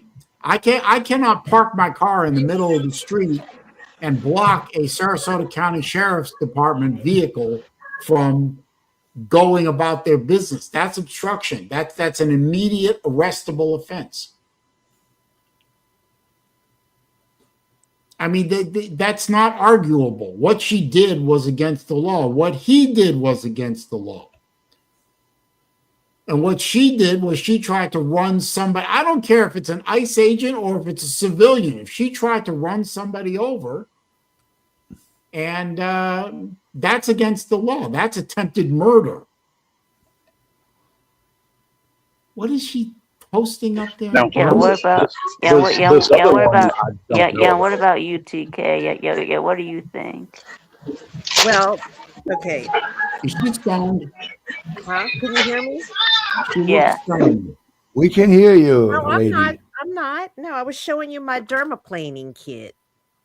I don't know what a dermaplane is. Wait, you got to let me do a treatment on you, Saleen. It's where I scrape off the top layer of your skin. No, thank you. Why would I? With a straight razor. Why would that would be a permanent? Why do I want to do that? Vic, it helps your skin look great. Now, as far as what I think, I agree with Fools here. Good Like, point, Tia. it's like a whole bunch of unfortunate things, right? But I will say this. Why are we only hearing of these kind of incidences in Minnesota? Why, we have Texas, right? That look at where I lived. That's the border capital of the world, right? I was on the border. You have Texas. It's probably one of the most like mass them ICE trying to get people out is going to be more in Texas, right? But you don't hear any of these stories coming out of Texas. Why? Because the governor's not going to allow that shit. Minnesota, like the governor, the mayors, all of them are they're telling people to go do these things. They're just as culpable. They're telling people to go after ICE agents. How stupid can you be? How stupid can you be to be an elected leader and tell your citizens to act like that and put them in harm's way? Well, if you're trying to capture the vote of a certain voting bloc in, for example, But that's what I'm Little saying. Mogadishu, but yeah, actually, what to TK's point, there were several news articles about that very thing. There are, I think that the figures were massive. The amount of arrest activity in Texas compared to Minneapolis is like hundreds and hundreds of times higher in Texas with no incidences at all, whereas in Minnesota there are very few of these arrests, but you have all the violence. It is also true that Trump is targeting sanctuary cities. Like, that's just a fact. Well, he should be, because sanctuary not city really is targeting the Texas, sanctuary you don't city think? concept is against federal law. I mean, these are not concepts that were whipped up by the Trump wing of the Republican Party, boys and girls. These are federal laws. There are federal laws on the books. Again, there's a reason these people are called illegal aliens or illegal immigrants or illegals. It's because the second they cross the border without going through one of the official checkpoints and going through the process of becoming a citizen, that when they walk across the Rio Grande or jump a fence or whatever, and blend into the country and disappear, that is an illegal act. That is actually a federal felony. It's a felony. It's a crime. And I cities don't necessarily. Hang on, though. are breaking federal law. I don't necessarily believe that just because there are plenty of federal laws that I believe are unconstitutional. So just because it is a law federally does not supersede everything else. No, and you're absolutely right, Slim. You are absolutely right. But immigration law is constitutional.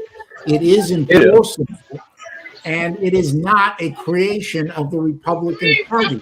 These are laws that have been on the books since the 1700s in some cases. Yeah, and we got in this conversation the other night. Like, you go back 8 years plus. Obama didn't sound any different about immigration than Trump does. Hillary didn't. And the Marxist Muslim, I mean, these reports have been coming out recently that the leftist media is not talking about. But the old Marxist Muslim there deported more illegal aliens in his 8 years than Trump has done. That's correct. And nobody, not only did nobody say a damn thing about it, but he actually had Schmucky Chucky and Nancy Pelosi on his side. You listen to some of those old speeches from Chuck and Nancy and other leftist luminaries, and they sounded like MAGA Republicans when it came to illegal immigration. Right. Well, it was the way that they went about doing it that was different. But that may or may not be true. I'd be willing to stipulate. Well, hang on. Please explain. Expound on that point. What did they do because different? PK, stop already. yeah, they weren't going around targeting every Latino they could find. They're Yes, now they were. targeting every Latino Yes, they they can were. find. They're targeting illegal immigrants that, in the case of a lot of these people, are already major felons, murderers, rapists, Right. Well, some of the people who robbers, they thieves. No, Vic, some of the Vic, people who Vic. they They who absolutely were. You are incorrect. The media just didn't talk about it because they liked who was doing it. oh oh Are you in okay. a What public about park or something? Vic, think about it. Think about it. what If right? What about the U.S. citizens that ICE has detained? You know who they accused of being illegal, and so they arrested them, but it turned out that they were U.S. citizens. Okay, well, if they are detained by ICE and they can prove that they're illegal U.S. citizens, there's a saying in a lot of these arrests that the cops use: the cuffs come off as quickly as they went on, and if they legitimately were detained wrongfully, then they're released. And guess what? You have grounds for a lawsuit. yeah, Yeah, and they got grounds for a lawsuit. Good luck with that. But do you think that people don't get arrested every day that shouldn't have been? I mean, people get arrested because they fit the description of somebody who robbed a bank I mean, how or often hit does that somebody happen? or something like hey that. Vic, hey Yeah. Vic, is it really that bad a thing? Okay, this was probably 17, 18 years ago now. I was detained for about 5 minutes because they were looking for a white guy in blue jeans and an orange hoodie, and I had on a Miami hoodie. And I was detained for about 5 minutes, so they brought the person over there, and like, no, it wasn't him. Is that the end of the world? Is that what you're crying about? No, Because you had to stop and wait for 5 minutes? Well, boo hoo hoo, cry me a river. The Supreme Court has already ruled that a minor inconvenience to get the fuck over it. Yeah, and a personal story of mine. I was and this was before 9/11. I was on an airplane. I was at an airport. I was in Miami, and I was flying out. And at the time, I had a full beard, including on my neck, and I looked a little scruffy. And I matched the description of an Arab who was not. I wouldn't exactly call him a terrorist, but a person of interest.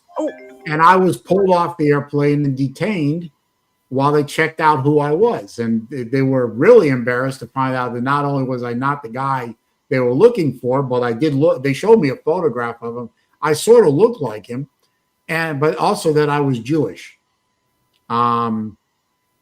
So they put me back on the airplane. But It how happened. how do you look Jewish though? Do you look Jewish? No, there is no you look Jewish or Muslim or Christian. There is no that. they had the wrong Jew. Yeah. They had the wrong word. Yeah. Anyway, I think I look Jewish, but that's just me. You have a big Anyway, nose. it happens. It happens every day. People get detained by police because they look like a suspect or whatever reason. Sometimes the arrests are legitimate, sometimes they're not. The cuffs go on. In some cases, the cuffs don't come off. In some cases, the cuffs do come off. It happens. In a lot of cases, the cuffs never even go on. Yeah, exactly. It depends on how you act with them. And again, I reiterate, if you cross the border any other way other than the way that it is prescribed that you do so, legitimately with a visa or applying for immigration status or whatever, if you walked across the Rio Grande, if you jumped the fence on somebody's ranch, if you climbed a short wall in San Diego or whatever city down there in California on the border, if you came across on a boat and ended up in in a coastal city in Texas, you did it illegally. It's a felony. It's on the books. It's in the federal code. If you want me to, I can try and look up the exact code, but it is on the books. It was on the books before Trump. It was on the books before Obama. It was on the books before Clintax. It was on the books before Bush the Elder. It was on the books before Reagan. It was on the books before Jimma. It was on the books before Kennedy. Nixon. It was on the books last century. You come across the border legally. If you don't, you're illegal. It's a felony. If you are a citizen and you harbor an illegal alien, you committed a felony. Aiding and abetting is, well, it may be a misdemeanor, maybe a felony. It's against the law. If you are a state or a city and you are harboring illegals and you say, come on in, we will not enforce federal law, we will block federal law enforcement from enforcing the law, you are culpable. You should lose, at the minimum, you should lose your federal grant money. All federal money should be cut off to those cities and those states. Well, okay. Now, here's a question. Those are laws that are on the books. Saleen, here's a question. This is just a litmus test. Would you also include the state of Missouri in that? That is willfully choosing and preventing the ATF from enforcing federal gun laws. Yeah. Yes. You can't have it both ways. Yeah.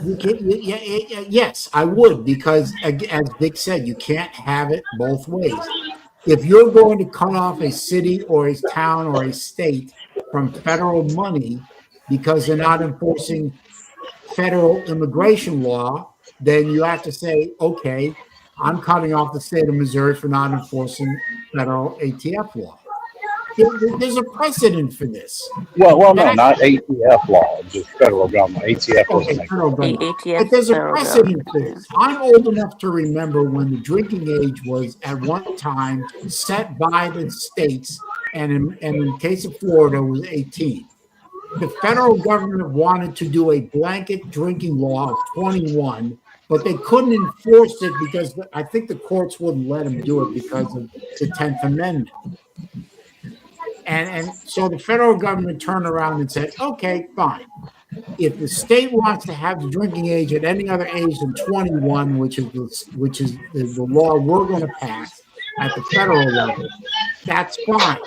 If you don't bring your drinking laws in compliance with the 21-year rule, you lose your federal highway money. Funny that within 6 months, the entire country had a drinking age of 21. Yeah, now the drinking age is 21. Yeah. Yeah, because the federal government said, okay, you don't have to do it. The 10th Amendment, we get it. But if you don't do it, we're going to take away your federal highway funds.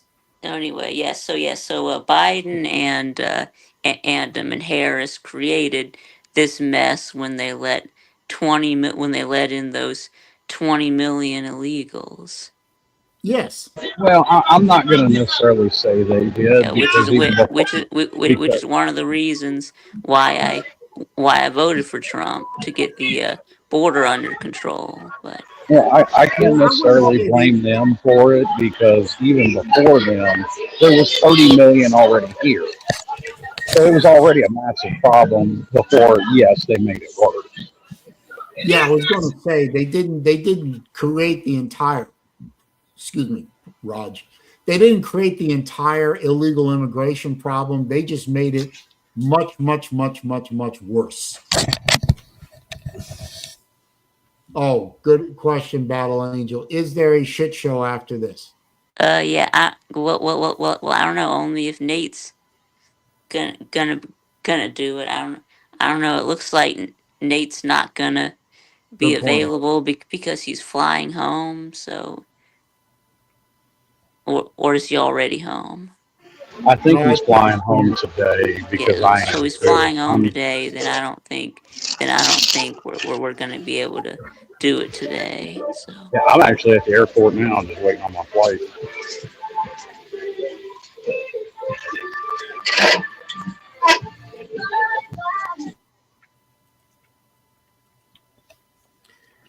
Nate has no private planes, so he didn't win money in Vegas. Yeah, I guess he didn't win enough money. He didn't get to charter his own plane. Well, listen, ain't none of us want enough money for that shit. Well, did you have a good time there? You went, right? Yeah, yeah. this is I'm at- your is this your first time going to Vegas? Is that right? Yeah. Did you have fun? Oh, absolutely. I mean, did you win any money, or did you break even, or did you lose? I think I'm up somewhere around $900 or $1,000. Yes. How did the did you do the whole roulette spin that y'all were talking about doing, or Yeah, I yeah? didn't So put did $1,000 on it like they were talking about, but so did so so so did you win? yeah, we won. We all did. I put $100 on red. I think Lou put 500 on it. Right. Everybody put at least 100 on it. Y'all right. So y'all put money on red, and red hit. It did. Well, that's good. Now, explain something to me real quick, because I always was confused about roulette. You have red numbers and black numbers, right? You got red and Plus, black. you also Yeah. have Okay, one. I mean, You do you also have win one. if you And just then pick the yeah, right color, and or then do you have you the have to get the right zero. number too? And then you have the zero. It's the one of them is green, right? Isn't it the zero that's green? You have single zero, double, triple, and some tables have 4 zeros on them. And yes, those are green. So wait a minute. You have the red and black and green. So but do you have to hit the right number or just the right color? Either You can one. bet on You can either one. yeah. You can bet a color, or you can bet a number, or you can bet like all even numbers or all odd numbers, or you could bet like numbers 1 through 5 or 5 through 10, or yeah. So Exactly. so if I just put if I put $100 and I just say red, I've got a better chance of winning, but I don't win very much. But Yeah, if I say it red, would double your money if you do pick the red or number. black. It would double your money. Yep. You know what? I probably need to watch a video on YouTube about it. Yeah, That would probably help. if you put $1,000 on red, and red's hit, you come away with $2,000. Or if it hits black, I lose everything. Yes, you lose everything. Yeah. I guess that's why they call it gambling. Yeah, I kind of figured that. Yeah. Well, all right. Well, I'm not so mad at my money that I want to go gambling, but I guess I could see the attraction for some folks. I'd rather throw my money at watches because I'm stupid. Or send it over to me. I take it too, Saleen. No, I'm I don't. I'm I not don't immune have to any money. right now. I recently had to pay tuition, an HOA fee, It's and okay. property taxes. So Yeah. I am now cash poor. HOA, Oh, man.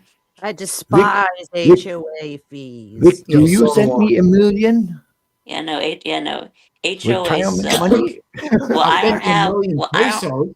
I don't have $1 million to send you. So I yeah, I thought don't have. Georgia Bulldogs I are don't rich. have $1 million. Hang on a minute. Yeah, Mississippi State is poor. I need all my money for cowbells. And we play on the weekend. By the way, if you wanna have a bad time tomorrow, yeah, a really bad time, watch college basketball. The two super bums of the SEC, Mississippi State at LSU. was against yeah. LSU is going They to win. stink. It's going to win. Kitty, they stink. 2 wins. Mississippi State also has 2 wins. They beat Texas and Oklahoma in a row, the number 8 and the number 9 team, and since then they didn't win a game. What are we talking Yeah, about? Florida plays Basketball. South Carolina tonight in basketball. Basketball. Yeah. Hoopsies. Basketball. Florida is not a football school anymore. They're a basketball No, school. Florida's a basketball school now. And We're going quite back honestly, to a not football a great school with basketball Lane school at Kiffin. the moment. I have a question. Aren't they defending national champions? Yeah, but the team that they put on the floor right now is a little shaky. Slim, didn't you also hear that they call Florida now a Sunbelt school? Sunbelt school. What the hell? Yeah, Napier came from Sunbelt. Some come from Sunbelt. They are the Sunbelt school. Wait a minute. I thought someone came from is Tulane in the Sun Belt? Yeah. Oh, I Yeah, thought they were. they I thought they were in the AAC or But something. I like Tulane because they are founding SEC member. I don't Well, like at the this SEC point- now, and I give a shit what Ole Miss does, what UGA does. I'm not a SEC homer, but I like the old SEC with Sewanee and Tulane and Georgia Tech. Hey, It maybe doesn't matter. Florida should G5 just join Johnny the is Sun not Belt going to now. do any better than Sun Belt Billy. I think Sunbelt is better as Sunbelt Billy. Way better. I should have trademarked G5 Johnny and made tickets. Not tickets, t-shirts. Hashtag fire G5 Johnny. That's going to be my new thing. Yeah. I guarantee you that's what's going to happen because he's not going to do a goddamn thing in Gainesville. By the He's way, gonna be he's just as bad as Sunbelt Billy. Lane Kiffin is in trouble, is in real trouble, because his chosen quarterback, who got paid $5 million, is an absolute super bust. The guy can't throw a ball to save his life. He's injured like Bagway and will not practice until maybe, with luck, in June, early July. You know what? I was just And- thinking. You just mentioned know what? it. People Just said the thinking same about thing DJ about Carson Longley. Beck. I wish Baylor Man was here. I wanted to talk to Baylor Man about. His team is now stuck with DJ Longway. I want to see what he thinks about that. Baylorman has a bad time. He wanted Randa fired so bad, and now he is stuck with DJ Throwaway.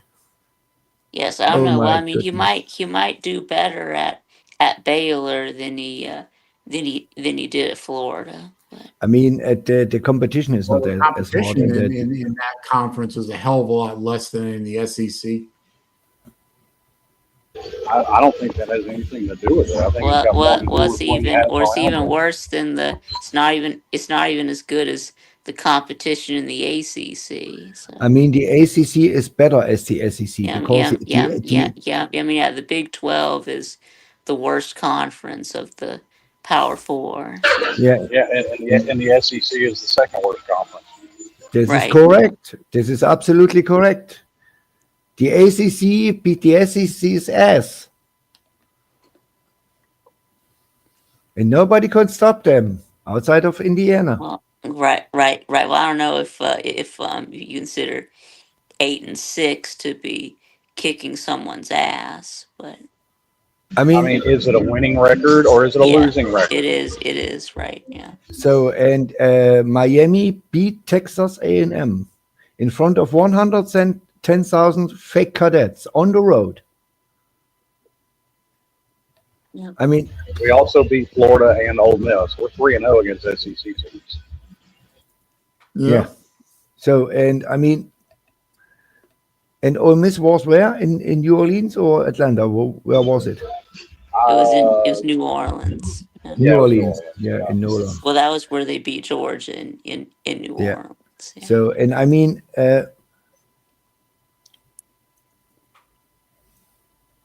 it's Right, clear but cut. did- Miami but went did to the you national know championship that, game. But did you know that that we did beat we beat everyone we played? So Yes, either on the regular season, no, in the regular season, or in the SEC championship game.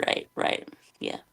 Yeah, and if Levy would not be so stupid, and the refs would were a little bit correct, Mississippi State would be 8-5, and that's also a fact. I mean, the Florida also, game, it was pure stupidity, and Texas and Tennessee was a hoax.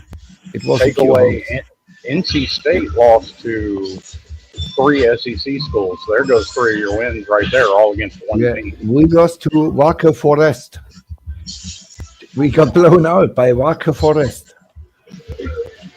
But we can revenge. We play Wake Forest in a baseball tournament, and I mean Wake Forest is a very good baseball team, and so is Miami, and so is Florida State, and Clemson, and Georgia Yeah, Tech. Miami's always been pretty good at baseball. I think that we've got a Yeah, baseball national titles as we do football. top 15. Mm.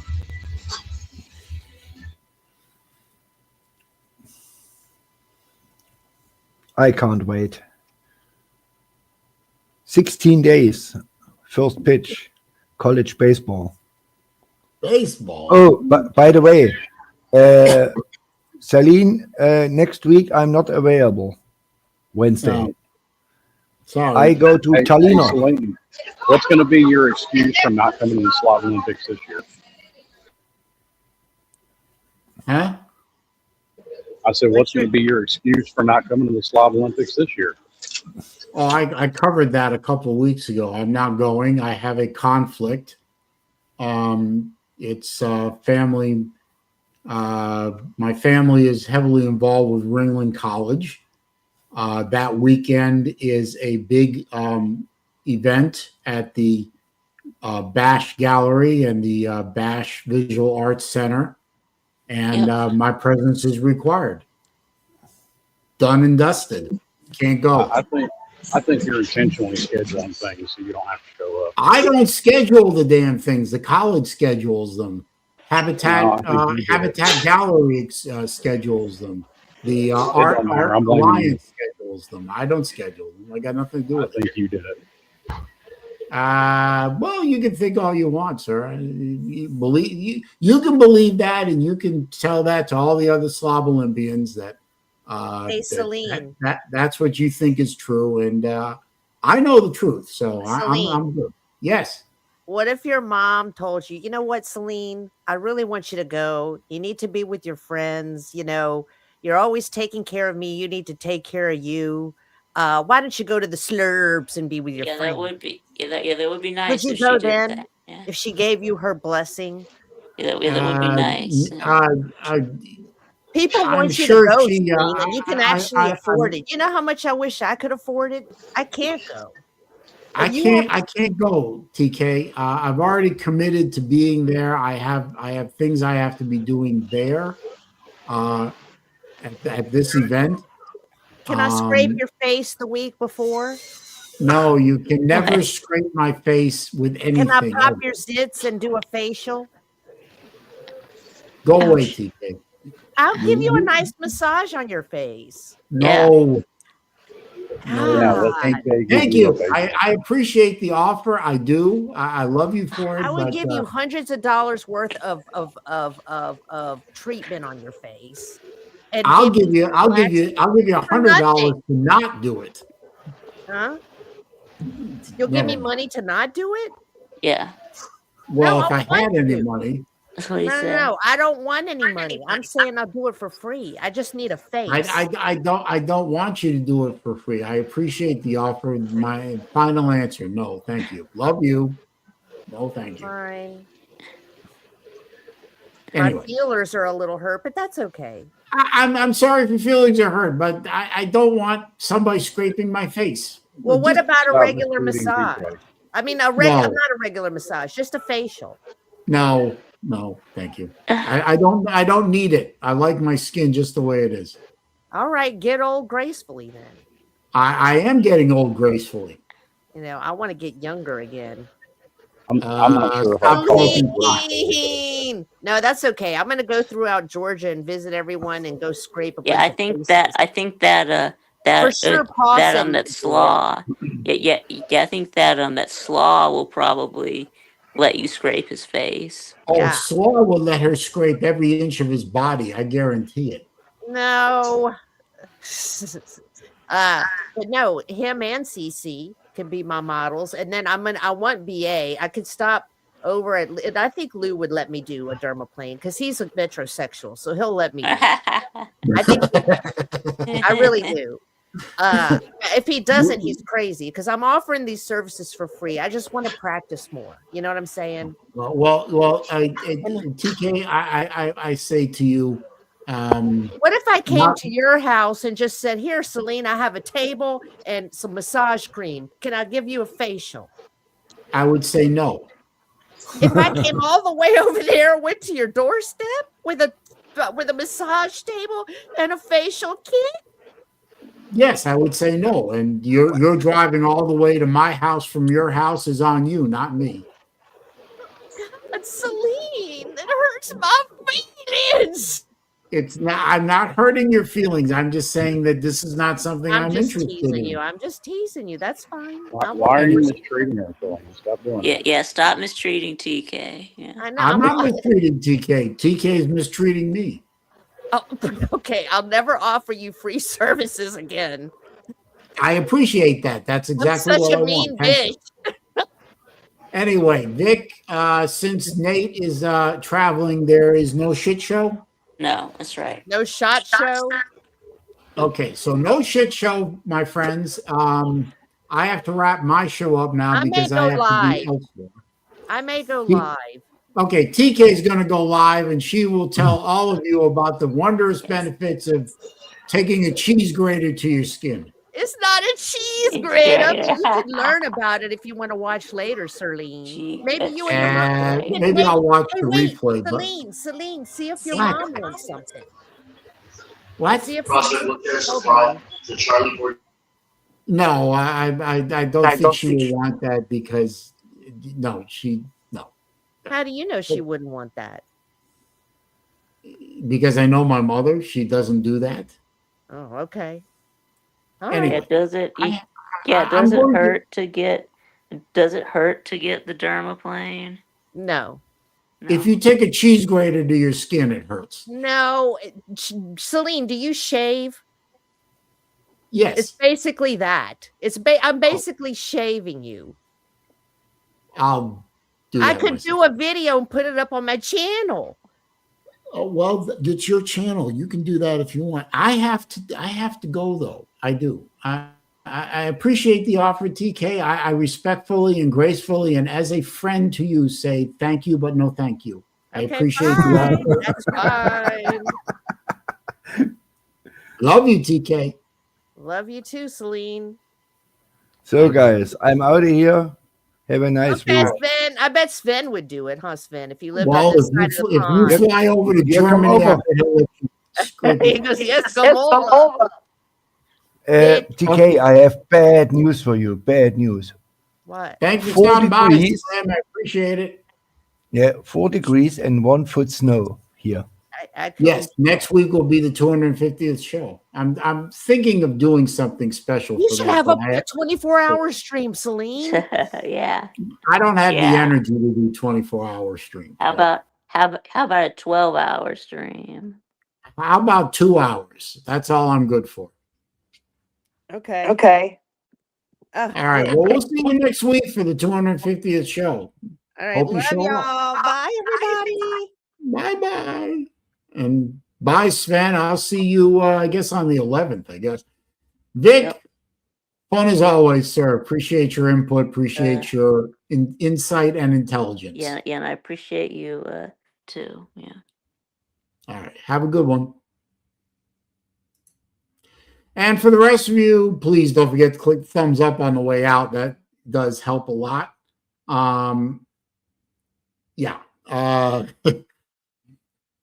Facial massage by TK. That's an interesting concept, but I respectfully decline. But I appreciate the offer, TK. Love you to death. Thank y'all for stopping by and being part of the 249th episode of Wednesday Afternoon Live with me, SaleenDriver. Thank you, TF, for stopping by. Appreciate it. We'll do it all again next week on the 4th. Where did the month of January go? It's almost over. But on the 4th, we'll do episode 250. See what fun, frivolity, and hijinks we can get into. And go from there. Y'all have a good rest of the week. Stay warm. I'm going to try and stay warm with no heat in my house until probably Saturday, which in Florida, you know, I mean, it doesn't get as cold as it's getting in some parts of the country, but 20s with no heat is still 20s with no heat. But we will try to endure. Y'all have a good rest of the week. Have a good weekend. Enjoy. I guess it's the first weekend with absolutely no football in it, pro or college, in a long time. So I don't know what all you guys are going to do, but I'll figure something out. Thanks for stopping by. Appreciate you. Had a good time. Peace.